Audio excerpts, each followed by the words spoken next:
మహేష్ బాబు గారు జయకృష్ణ యొక్క పంచల పండగకి వచ్చినాడు. జయకృష్ణ యొక్క మూవీ రిలీజ్ ఈవెంట్కి రాలేడా? ఎందుకు రాలేడు? అఖిల్ ఫంక్షన్కి కూడా వెళ్ళాడు. అఖిల్ ఫస్ట్ సినిమా ఏదో వచ్చింది, ఆ సినిమా రిలీజ్ ఫంక్షన్కి మహేష్ బాబు వెళ్ళాడు. ఆ సినిమా అట్టర్ ఫ్లాప్ అయింది. అఖిల్కి మళ్ళీ 10 ఏళ్ళ పాటు కెరీర్ కూడా లేదు. సో ఒక హీరో రావటం పోవటం వల్ల ఎవరికి కూడా కెరీర్ ఉంటుందని నేను అనుకోను. కానీ మహేష్ బాబు పంచెల పండగకి వెళ్ళాడు. పంచెల పండగ అంటే 16 ఏళ్ళు వచ్చిన కుర్రోడికి పంచె కడతారు. అది కొన్ని మతాల్లో కొన్ని కులాల్లో ఆచారం. అది అట్లా కృష్ణ గారి ఇంట్లో పంచెల పండగ జరిగితే ఇక్కడ ఫోటో చూడొచ్చు. మహేష్ బాబు వెళ్ళాడు. వాళ్ళ బాబాయ్ మహేష్ బాబుకి రమేష్ బాబు తండ్రి లాంటి వాడు. కృష్ణ గారు బిజీగా ఉంటే ఇంటికి పెద్ద కొడుకుగా ఉన్న రమేష్ బాబు వీళ్ళందరినీ చదివించటం, వీళ్ళకి డిసిప్లిన్గా ఉండేలాగా చేయటం ఇవన్నీ చేసాడు. రమేష్ బాబు మహేష్ బాబు బజార్ రౌడీ, ముగ్గురు కొడుకులు ఇలాంటి సినిమాలో యాక్ట్ చేశారు కలిసి. తర్వాత నేను 1990లో చూశాను.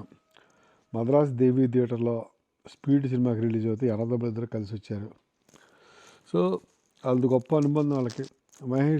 రమేష్ బాబు కాలం చేసినప్పుడు మహేష్ బాబు గారు ఒక మెసేజ్ పెట్టాడు, అన్న ఈ జన్మకే కాదు అన్ని జన్మలకి నువ్వే నా అన్నవి అని.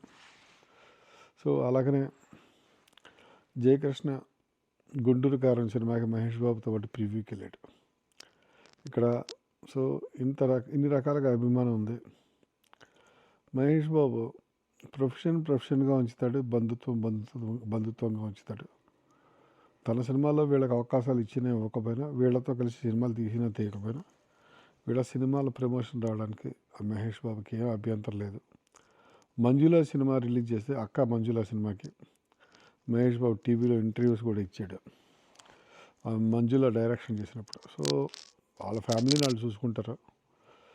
కానీ ఇక్కడ ప్రాబ్లం మహేష్ బాబుకి వాళ్ళ ఫ్యామిలీని ఉద్ధరించకూడదు, జయకృష్ణ పైకి రాకూడదని కాదు.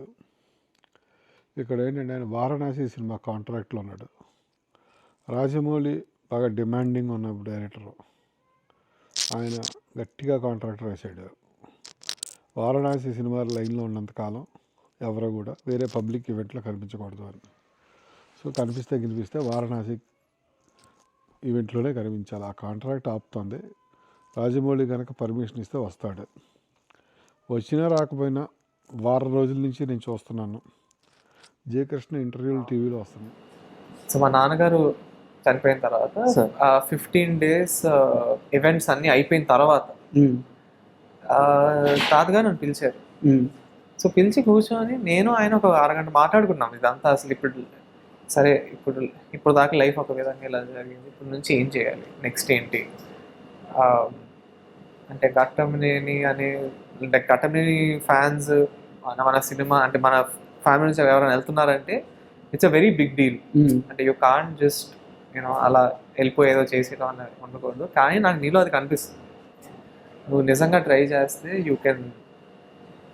I see it in you. అంటే ఆయనకి నాలో ఐ డోంట్ నో ఏం కనిపించిందో నాకు ఎగ్జాక్ట్లీ నాకు తెలియదు. కానీ ఆయన నాకు అలా చెప్పారు, నువ్వు వెళ్ళు, అమెరికా వెళ్ళు, ఇప్పుడే వెళ్ళు, చెయ్యి, బాగా చెయ్యి, అండ్ రెడీ అవ్వు, నాకెందుకో నువ్వు బాగా హీరో అవుతావు అనిపిస్తుంది అని చెప్పారు నాకు.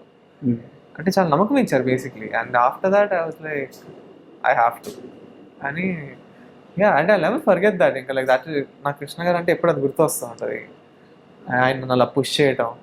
బట్ ఆయన ఏం అబ్జర్వ్ చేశారో కానీ మహేష్ బాబు ఎంత గొప్పడో, అతనికి ఎంత ఆత్మాభిమానం ఉందో, సెల్ఫ్ రెస్పెక్ట్ ఉందో, జయకృష్ణకి అంతకంటే పెద్ద సెల్ఫ్ రెస్పెక్ట్ ఉంది. ఎందుకంటే ఇద్దరు కూడా ఒకే తాను నుంచి వచ్చిన బట్ట. 2 చొక్కాలు ఉంటాయి కదా, తాను నుంచి కట్ చేసి ఇడికో చొక్కా ఆడికో చొక్కా వేస్తారట. ఇద్దరు సూపర్ స్టార్ కృష్ణ బ్యాచే. So same respect, same self respect. ఎక్కడా కూడా జయకృష్ణ మనం దొబ్బుతున్నాం ఏంటంటే జయబాబు అనమని.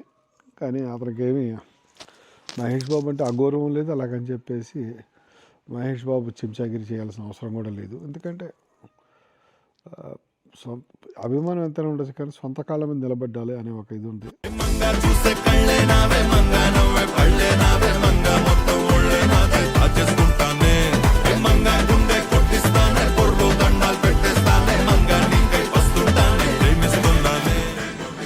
నమ్మకం ఉంది, ఒక స్ట్రాటజీ ఉంది. జూనియర్ ఎన్టీఆర్ సినిమాలోకి వచ్చినప్పుడు నందమూరి వారసుడిగా, నందమూరి కుటుంబానికి చెందినవాడిగా తను గుర్తించాలని చాలా తాపత్రయపడ్డాడు. వీళ్ళేమో గుర్తించేవాళ్ళు కాదు, బాలకృష్ణ వీళ్ళందరూ గొడవ. ఎందుకు? వాళ్ళ అన్నకి మొదటి భార్య కొడుకు కాదు కదా, రెండో భార్య కొడుకు. వీళ్ళు రెండో భార్య కొడుకు అఫీషియల్గా రికగ్నైజేషన్ ఇవ్వాలని చెప్పారు. ఆ టైప్లో వాళ్ళకి ఆ టైప్ ఆఫ్ పిచ్చ ఆలోచనలు, అలాంటి పిచ్చి కన్స్టెంట్స్ ఇక్కడ లేవు. ఎనీ కేస్ ఇక్కడ ముఖ్యమైన పాయింట్ ఏంటంటే జయకృష్ణ మెచ్యూరిటీ. ఆ ఇంటర్వ్యూలు చూస్తూ ఉంటే నాకు ఒక రజనీకాంత్ ఎంత మెచ్యూరిటీగా మాట్లాడతాడు ఇవాళ, అట్లాంటి ఒక ఫిలాసఫీ, అలాంటి ఒక డిసిప్లిన్, అలాంటి ఒక కామ్నెస్. కమల్ హాసన్ సినిమాల గురించి ఎంత ఇన్ఫర్మేటివ్గా, నాలెడ్జబుల్గా మాట్లాడతాడో అట్లాంటి ఒక నాలెడ్జ్, ఒక మంచి వ్యూస్.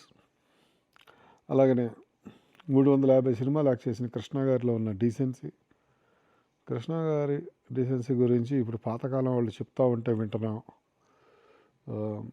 మురళీమోహన్ గారు వీళ్ళందరూ అవన్నీ కూడా ఇప్పుడు లైవ్లో జయకృష్ణ ద్వారా చూడబోతున్నాం. ఆ క్లాస్, ఆ కృష్ణ గారిలో ఉన్న క్లాస్ జయకృష్ణకి వచ్చింది. సో ఇది ఒక చాలా చాలా చాలా అరుదైన ఒక గొప్ప క్వాలిటీస్ అతనిలో.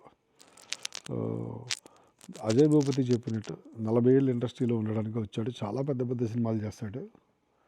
డెఫినెట్గా ఇట్లాంటి విజన్ ఉన్న అబ్బాయి రజనీకాంత్ లాగానే తనకి లెజెండరీగా ఉండే అబ్బాయి అవుతాడు. తెలుగు సినిమా లెజెండ్ అని పిలుస్తుంది జయకృష్ణనే. ఎవరో అభిమాని చెప్పినట్టు 4 సినిమాలు పడితే జయకృష్ణవి విషయమే, వివరం వేరేగా ఉంటుంది. నేనైతే జయకృష్ణ హైట్కి, పర్సనాలిటీకి, గ్రేస్కి కేజీఎఫ్ లాంటి మూవీస్ పడతాయని, నేషనల్ లెవెల్ మూవీస్లో మళ్ళీ బుక్ చేస్తారని నేను అనుకుంటున్నాను.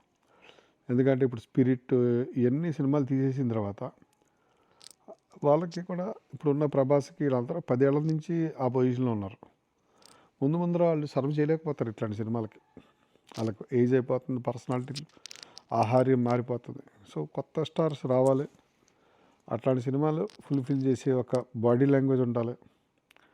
అది మన జయకృష్ణ వచ్చాడు అనిపిస్తుంది. ఇంకా ఎవరో వచ్చినా అలాగ అవకాశాలు ఉంటాయి. కానీ అట్లాంటి ఎంతోమంది సినిమాల్లోకి వస్తారు, కానీ అందరికీ సడన్గా అట్లాంటి ఆహార్యం, అట్లాంటి వాచకం, అట్లాంటి ఇది ఉండదు. సో జయకృష్ణకి అది ఉందని క్లియర్ కనపడుతుంది. చాలా సినిమా చాలా పాజిటివ్ బజ్ వచ్చింది. ఎంత ఓపెనింగ్స్ వస్తాయి అదంతా వేరే విషయం, కానీ డెఫినెట్గా గొప్ప సినిమా అవుతుంది.